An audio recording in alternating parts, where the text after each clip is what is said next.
Good morning students. So electromagnetic induction की series को आगे बढ़ाते हुए हम लोग अपने नेक्स्ट टॉपिक की तरफ को बढ़ते हैं जिसका नाम है सेल्फ इंडक्शन। तो आइए हम लोग सेल्फ इंडक्शन को अच्छे से समझने की कोशिश करते हैं। तो topic for the today will be self induction.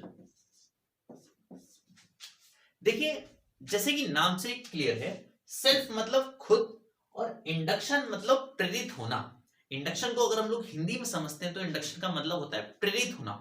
For example, जैसे कि आप अपने घर में अपनी कॉलोनी में रहते हैं तो खासकर आपके इवन पेरेंट्स कहते होंगे, देखिए उनका लड़का तो बहुत अच्छे नंबर से पास हो रहा है तो आप उनसे प्रेरित हो, या फलाना फलाना कहीं सेट हो गया, कोई अच्छे ऑफिसर बन गया तो आप उनसे उन्हें देखकर प्रेरित हो। तो इंडक्शन का मतलब होता है किसी दूसरे से या अपने से प्रेरित होना, दैट इज इंड्यूस्ड होना। तो यहां पे सेल्फ इंडक्शन का मतलब क्या होता है? खुद से प्रेरित होना। तो खुद से यहां प्रेरित किस चीज के लिए होना है? आखिर हमें अगर खुद से यहां प्रेरित होना है तो किस चीज के लिए हमें प्रेरित होना है? बेसिकली यहां पे क्या होगा कि फॉर एग्जांपल एक हमारे पास लूप है, let's say this is a loop. ये एक लूप है और इस लूप में एक बैटरी इंस्टॉल होगी। ये एक लूप है और इस लूप में एक बैटरी इंस्टॉल्ड है V, और इसमें I एम्पियर की करंट बह रही है इस लूप में। तो सेल्फ इंडक्शन ये कहता है कि एक ऐसा फिनोमिना जिसमें कि इंड्यूस्ड ईएमएफ इस पर्टिकुलर लूप में जनरेट होगा जिसमें ऑलरेडी करंट बह रही है। क्या मतलब? कि खुद की करंट से ही, जो बहती हुई करंट है उससे इंड्यूस ईएमएफ जनरेट करने की फिनोमिना को हम लोग बोलते हैं सेल्फ इंडक्शन। अगर इसकी डेफिनेशन पर बात करेंगे, the phenomena of producing induced EMF in the same loop in which the current flows. जिस लूप में करंट बह रही है, जिस लूप में करंट बह रही है उसी लूप में इंड्यूस्ड ईएमएफ का जनरेट होना, ई का जनरेट होना। जिस लूप में करंट बह रही है, इस फिनोमिना को हम लोग बोलते हैं सेल्फ इंडक्शन। तो डेफिनेशन क्या होगी? फिनोमिना ऑफ प्रोड्यूसिंग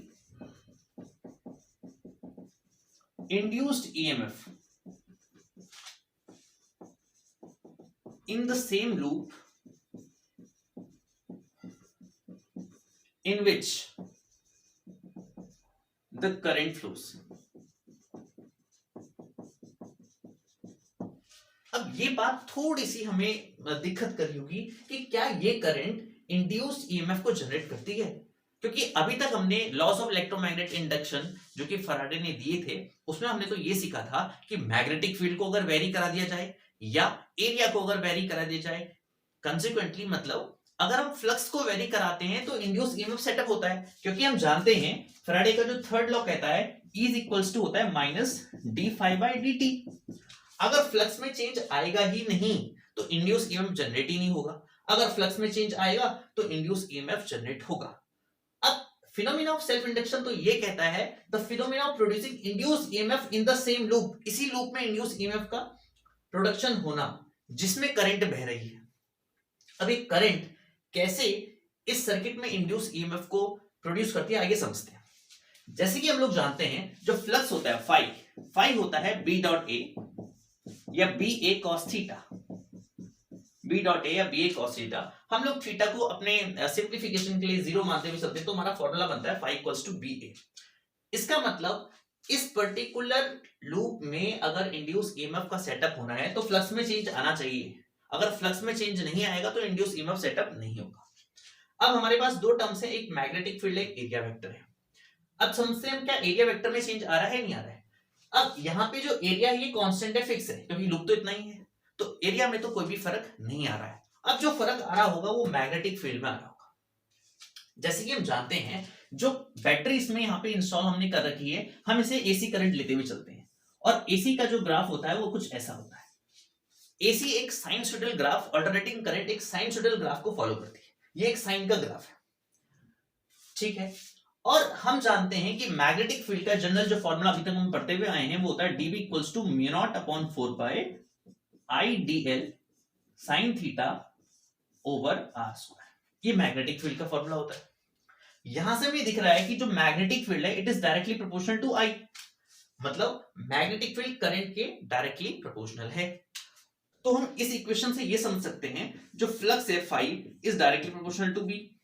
इसको मैं इक्वेशन फर्स्ट मान लेता हूं और यहां से मैंने आपको बताया जो मैग्नेटिक फील्ड बी है it is directly proportional to I, क्योंकि मैग्नेटिक फील्ड आई से डायरेक्टली प्रोपोर्शनल है। इसका मतलब जितनी ज्यादा सर्किट में करंट बढ़ेगी उतना ही मैग्नेटिक फील्ड प्रोड्यूस होगा, जितना कम करंट होगी उतना ही कम मैग्नेटिक फील्ड प्रोड्यूस होगा। इन दोनों इक्वेशंस को अगर मैं कंबाइन करता हूं तो मेरे पास आता है दैट फ्लक्स जो है it is directly proportional to I. मतलब करंट के बढ़ने या घटने से फ्लक्स की वैल्यू में चेंज होता रहेगा। अब हम इस करंट को थोड़ा समझने की कोशिश करते हैं। जैसे कि मैंने आपको बताया कि इस लूप में एसी करंट बह रही है। अब एसी एक ऐसी करंट होती है जिसका मैग्नीट्यूड और डायरेक्शन पीरियोडिकली चेंज होता रहता है। फॉर एग्जांपल देखिए यहाँ पे जीरो से पहले ही जो एसी करंट होती है एक मैक्सिमम वैल्यू की तरफ को बढ़ रही है, उसके बाद फिर ये मिनिमम हो रही है, फिर ये और लोएस्ट वैल्यू की तरफ को बढ़ती है, फिर ये मैक्सिमम वैल्यू की तरफ को बढ़ जाती है। इसका मतलब जो एसी करंट होती है वो फिक्स नहीं है। अगर इन जनरल हम लोग एसी की वैल्यू को लिखेंगे तो I will be equals to I not sine omega T.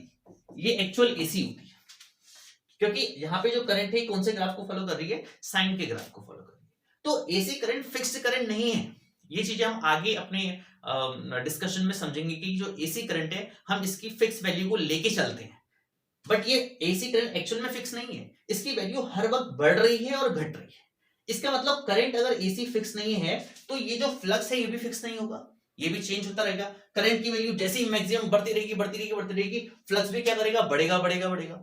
जैसे ही करंट की वैल्यू नीचे को जाएगी, कम होती रहेगी, फ्लक्स की वैल्यू भी वैसे ही कम होती रहेगी।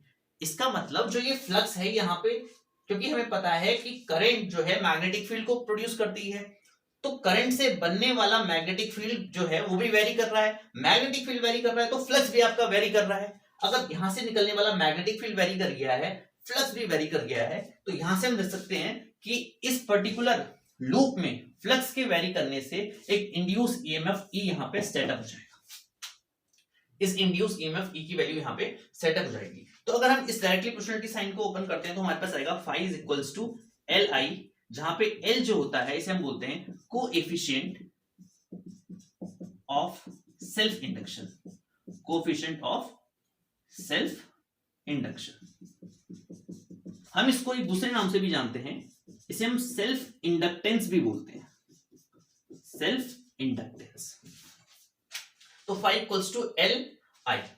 यहां से हम लोग जानते हैं अगर मैं सेल्फ इंडक्टेंस के लिए फॉर्मूला लिखूंगा तो यहां पे मेरा फॉर्मूला आएगा L will be equals to phi over I, that is flux per unit current. Flux per unit current is known as self induction. Flux per unit current is known as coefficient of self induction या self inductance, और इसकी SI unit होती है Henry. ये ध्यान रखिएगा, बहुत सारे कॉम्पिटिटिव एग्जाम में भी पूछता है कि what is the SI unit of self inductance. Self inductance की SI यूनिट हेनरी होती है। तो हमें तो इंड्यूस ईएमएफ के लिए एक्सप्रेशन निकालना है। तो इस इक्वेशन को मैं अगर थर्ड इक्वेशन मारता हूं और थर्ड की वैल्यू को हम इस पर रखते हैं, क्योंकि हम जानते हैं जो इसमें इंड्यूस ईएमएफ है जो सेटअप हुआ होगा फैराडे के अनुसार E की वैल्यू माइनस d∅dt होगी। According to Faraday the induce EMF is directly proportional to rate of change of flux. Third की वैल्यू को आप इस पर सब्स्टिट्यूट करेंगे, so you will get E is equals to minus D, five की जगह पे आप Li रखेंगे। देखिए L एक कांस्टेंट क्वांटिटी है, बाहर जाएगी L, अंदर से जाएगा di/dt। तो इसका मतलब E की वैल्यू जो आएगी मेरे पास वो आएगी minus L di/dt। So this is the value of induced EMF set up in this particular coil with the phenomena or with the process of self-induction.